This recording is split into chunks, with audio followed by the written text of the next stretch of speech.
আলাইকুম রহমতুল্লাহ। সম্মানিত বন্ধুরা, আপনারা দেখতে পাচ্ছেন নুরুল ইসলাম বুলবুল ভাই যে উদ্যোগটি নিয়েছেন দৌড় প্রতিযোগিতায় আগামীকাল সকাল 7টার দিকেই চাঁপাইনবাবগঞ্জ ট্রাক টার্মিনালে এখানে আমরা উপস্থিত হব।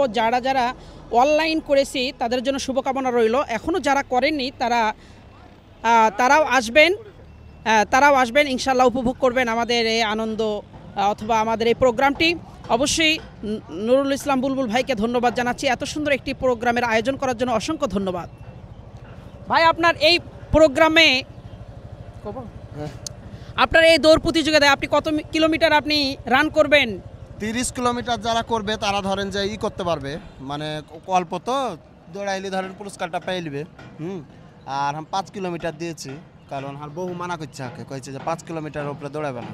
30 কিলোমিটার আর 5 কিলোমিটারের পুরস্কারের জন্য এটা আলাদা করা হয়েছে কি? আলাদা করা হয়েছে। আচ্ছা, 30 কিলোমিটারের পুরস্কার কিরকম হতে পারে? আমি জানি না, জানেন না? যাই হোক কিছু দিবে, মানে শুনেন, চাঁপাইনবাবগঞ্জে এরকম একটা দৌড় প্রতিযোগিতা হয়েছে, দৌড়াইতে পাবো, এটাই তো একটা পুরস্কার। আর সবথেকে বড় পুরস্কার হচ্ছে যে অংশগ্রহণ করলে একটা জার্সি পাওয়া যাচ্ছে, হেভি চকমক, হ্যাঁ, যে এরকম নীল কালারের। ওটা বানাইতে গেলে 500 টাকা, 500 টাকা নিয়ে বাড়ির দিকে চলে যাবো। যাক, আলহামদুলিল্লাহ, আমরা সুন্দর কথা শুনলাম। আমরা আগামীকাল সবাই আসবো, আমরা সকলেই থাকছি, আপনারাও আসবেন, আপনাদেরকে জানাচ্ছি ওয়েলকাম।